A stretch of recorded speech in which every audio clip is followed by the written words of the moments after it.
તમામ મિત્રોને all the best. Gujarat police PSI ASI અને કોન્સ્ટેબલ મોક ટેસ્ટ નંબર 4। અને મિત્રો, જેવું આપણે દર વિડીયોમાં કહીએ છીએ એ પ્રમાણે કોઈ પણ પ્રકારનો સમયનો બગાડ કર્યા વગર હવે આપણે ચાલુ કરીએ પ્રશ્ન નંબર 1। ભોજપત્રો કયા વૃક્ષની છાલમાંથી બનતા હતા? ભોજપત્રો કયા વૃક્ષની છાલમાંથી બનતા હતા? બરોબર છે મિત્રો, તો તેનો જવાબ હવે ભુર્જ નામની છાલની વૃક્ષમાંથી। બરોબર છે, આ વૃક્ષો ક્યાં જોવા મળે છે? તો હિમાલયમાં। બરોબર છે।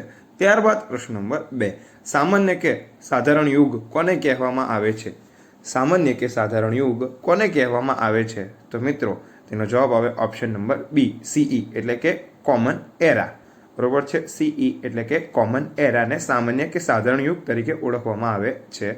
ત્યારબાદ પ્રશ્ન નંબર 3। ભીમબેટકાની ગુફાને કયા વર્ષમાં વિશ્વ વારસાના સ્થળમાં સમાવેશ કરવામાં આવ્યો હતો? તો તેનો જવાબ આવે 2003માં। અને ક્યાં આવી ભીમબેટકાની ગુફા? તો મધ્યપ્રદેશમાં। ત્યારબાદ હવે આપણે જોઈએ પ્રશ્ન નંબર 4। મિત્રો, તમે અમારી ચેનલ ઉપર નવા હોય તો અમારી ચેનલને સબસ્ક્રાઇબ જરૂરથી કરજો।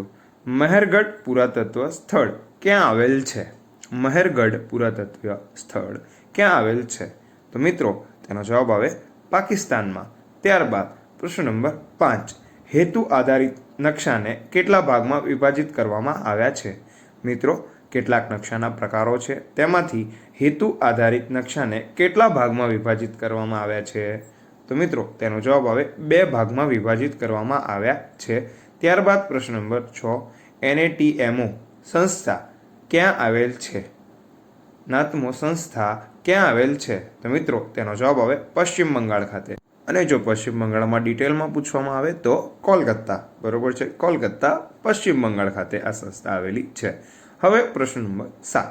નીલગિરી એ કેવા પર્વતનું ઉદાહરણ છે તે જણાવો? નીલગિરી એ કેવા પર્વતોનું ઉદાહરણ છે તે જણાવો?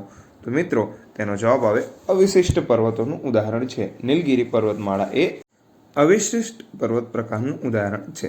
હવે પ્રશ્ન નંબર 8। નાઇટ્રોજન વાતાવરણમાં કેટલી ઊંચાઈ પર ગયા પછી ઓછો થાય છે? નાઇટ્રોજન વાયુ વાતાવરણમાં કેટલી ઊંચાઈ પર ગયા પછી ઓછો થાય છે? તો તેનો જવાબ આવે 130 કિલોમીટરની ઊંચાઈ પછી। પ્રશ્ન નંબર 9।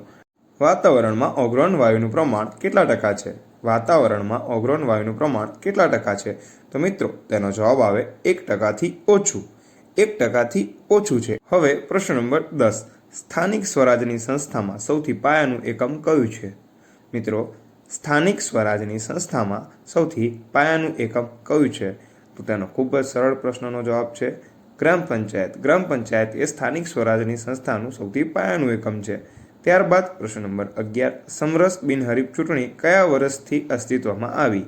સમરસ બિનહરીફ ચૂંટણી કયા વર્ષથી અસ્તિત્વમાં આવી? તો તેનો જવાબ આવે 2001થી। અને હવે ખૂબ જ સરળ પ્રશ્ન, ગુજરાતનું રાજ્ય પ્રાણી કયું છે?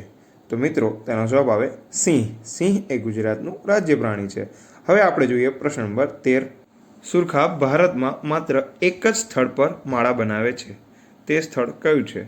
સુરખાબ એ ભારતમાં માત્ર એક જ સ્થળ પર માળા બનાવે છે, તે સ્થળ કયું છે? તો મિત્રો, તેનો જવાબ આવે ગુજરાતનું કચ્છ। બરોબર છે। હવે પ્રશ્ન નંબર 14। મિઝોરમની રાજધાની કઈ છે? મિઝોરમની રાજધાની કઈ છે? તો મિત્રો, તેનો જવાબ આવે આઇઝોલ। આઇઝોલ એ મિઝોરમની રાજધાની છે। હવે પ્રશ્ન નંબર 15। ગ્રામ પંચાયતમાં સભ્યોની સંખ્યા ઓછામાં ઓછી કેટલી હોય છે? ગ્રામ પંચાયતમાં સભ્યોની સંખ્યા ઓછામાં ઓછી કેટલી હોય છે? તો મિત્રો, તેનો જવાબ આવે ઓછામાં ઓછી 8 હોય છે। ઓછામાં ઓછી 8 સભ્યોની સંખ્યા હોય છે। હવે આપણે જોઈએ પ્રશ્ન નંબર 16। કોઈપણ સ્થળની સરેરાશ 30 વર્ષની પરિસ્થિતિને શું કહેવામાં આવે છે? નીચેના જવાબો અંતર્ગત કોઈપણ સ્થળની સરેરાશ 30 વર્ષની પરિસ્થિતિને શું કહેવામાં આવે છે? તો મિત્રો, તેને હવામાન કહેવામાં આવે છે। કોઈપણ સ્થળની 30 વર્ષની સરેરાશ પરિસ્થિતિને હવામાન કહેવામાં આવે છે। હવે પ્રશ્ન નંબર 17। અંગ મહાજનપદ કયા વિસ્તારમાં હતું? અંગ મહાજનપદ કયા વિસ્તારમાં હતું? તો તેનો જવાબ આવે બિહાર ખાતે। બરોબર છે મિત્રો, પૂર્વ બિહાર ખાતે। હવે પ્રશ્ન નંબર 18। હાલાર એટલે વર્તમાન સમયનો કયો વિસ્તાર? હાલાર એટલે વર્તમાન સમયનો જામનગરનો વિસ્તાર। બરોબર છે મિત્રો। હવે આપણે જોઈએ પ્રશ્ન નંબર 19। ગુજરાતમાં સલ્તનત કાળ સમયમાં મહેસૂલ માટે ખેડૂતોના પાક નિરીક્ષણ અધિકારીને શું કહેવાતા? ફરીથી જોઈએ પ્રશ્ન। ગુજરાતમાં સલ્તનત કાળ સમયમાં મહેસૂલ માટે ખેડૂતો ના પાક નિરીક્ષણ અધિકારીને શું કહેવામાં આવતા હતા? તો મિત્રો તેમને મુશરીફ તરીકે ઓળખવામાં આવતા હતા.